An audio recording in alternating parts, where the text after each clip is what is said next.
बहुत समय पहले एक सुंदर राज्य था, सुवर्णपुर।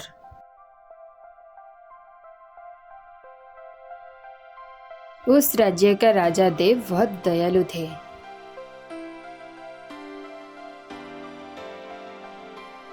उनकी एक प्यारी बेटी थी, आर्या।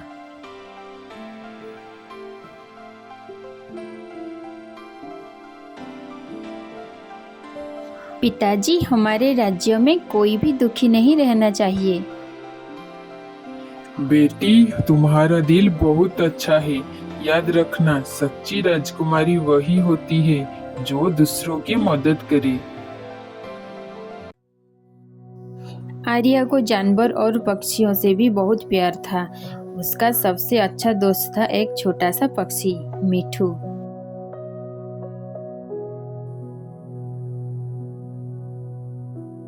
राजकुमारी राजकुमारी, आज जंगल चलोगी?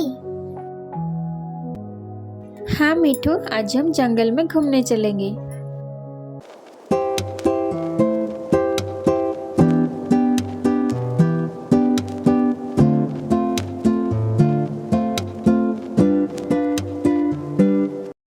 आर्या और मिठू जंगल में घूम रहे थे। तभी आर्या ने पेड़ के पीछे एक चमकती हुई रोशनी देखी। मिठू, वह रोशनी कैसी है? चलो पास जाकर देखते हैं। लेकिन वहाँ कुछ जादू ही लगता है। दोनों धीरे धीरे रोशनी की ओर बढ़े। वहां पहुंचकर आर्या हैरान रह गई।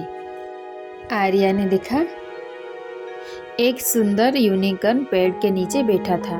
उसके माथे पर चमकता हुआ सुनहरा सींग था, लेकिन वह बहुत कमजोर और उदास दिखाई दे रहा था। तुम घायल हो? घबराओ मत, मैं तुम्हारी मदद करूंगी। तुम मुझसे डरती नहीं हो? नहीं, तुमने मेरा कुछ नहीं बिगाड़ा, तो फिर मैं तुम्हें क्यों डरूं? मेरा नाम लुमी है। मैं इस जंगल का जादुई यूनिकॉर्न हूँ। काली जादूगरनी मेरी जादुई शक्ति छीनना चाहती है। अगर वह ऐसा करने में सफल हो गई, तो तुम्हारे पूरे राज्य पर अंधेरा छा जाएगा। तो क्या हम उसे रोक नहीं सकते? उसे रोकने के लिए हमें मेरी जादुई रोशनी वापस लानी होगी। लूमी, हम तुम्हें अकेला नहीं छोड़ेंगे। उसी रात अचानक पूरी सुवर्णपुर में अंधेरा छा गया।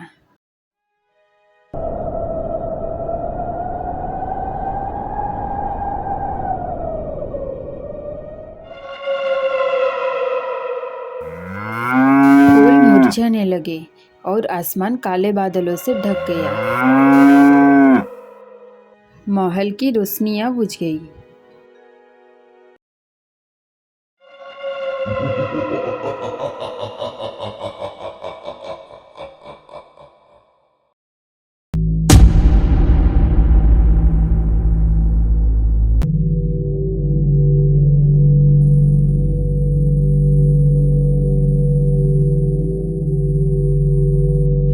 ये सब अचानक कैसे हो गया? पिताजी, ये काली जादूगरनी का काम है। पर तुम्हें ये कैसे पता? मैं जंगल में लूमी से मिली हूँ। हमें उसकी जादुई शक्ति वापस लानी होगी। परंतु बेटी, रास्ता बहुत खतरनाक है। तुम ये सब कैसे करोगी? और मैं तुम्हें अकेले नहीं छोड़ सकती। लेकिन अगर हम कोशिश नहीं करेंगे तो पूरे राज्य मुसीबत में पड़ जाएगी। अगली सुबह आर्या लूमी की पीठ पर बैठी और मिठू उनके साथ उड़ने लगा। वे जादुई जंगल की ओर निकल पड़े।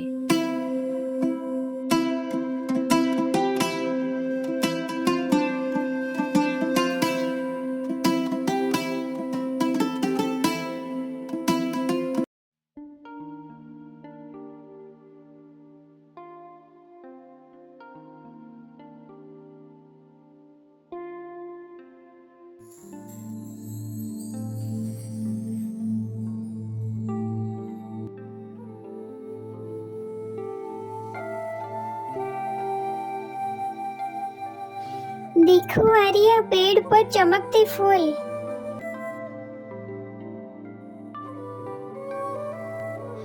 वाह, मैंने ऐसे फूल पहले कभी नहीं देखे। यह जादुई जंगल है। यहाँ हर चीज में कोई न कोई रहस्य छिपा है।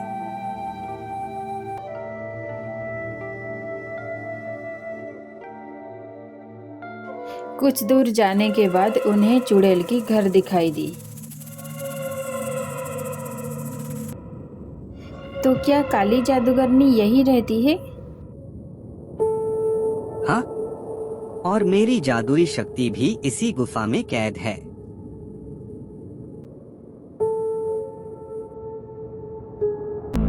आर्या, लुम्मी और मिठू चुड़ैल के घर के अंदर पहुंचे। वहां एक बड़ी चमकती हुई क्रिस्टल गेंद के अंदर लुम्मी की जादुई रोशनी कैद थी।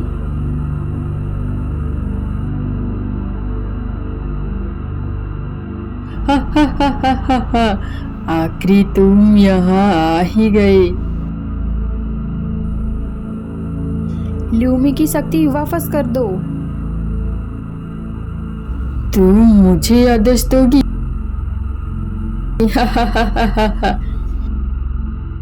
तुम तो सिर्फ एक छोटी सी राजकुमारी हो। हाँ, मैं छोटी हूँ, लेकिन गलत के सामने चुप नहीं रहूंगी। तुम मेरा सामना नहीं कर सकती।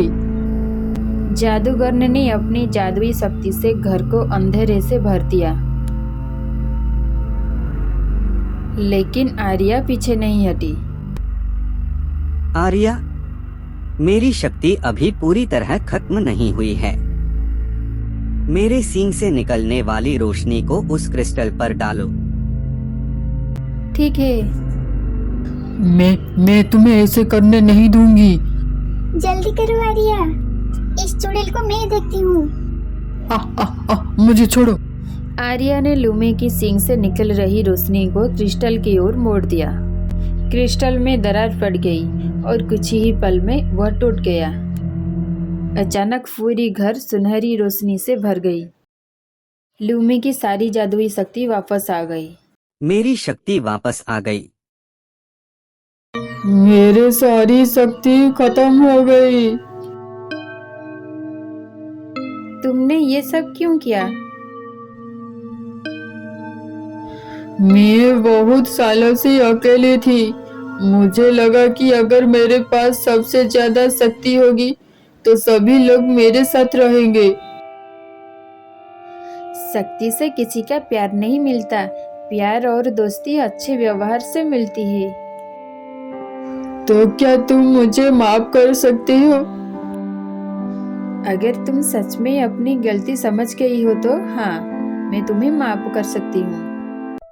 जैसे ही लुम्मी की शक्ति वापस आ गई, पूरे सुवर्णपुर में फिर से रोशनी फैल गई। फूल खिल उठा, पक्षी गाने लगे और आसमान साफ हो गया।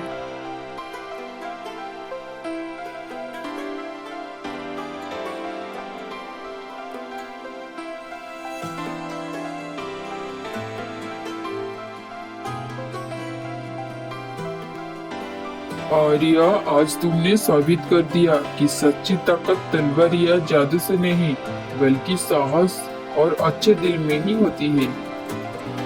पिताजी, मैं अकेली नहीं थी। लुम्मी और मीठी ने भी मेरी मदद की।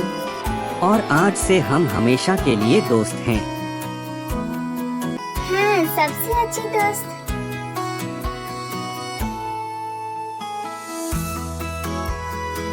उस दिन के बाद सुवर्णपुर में सब लोग खुशी से रहने लगे।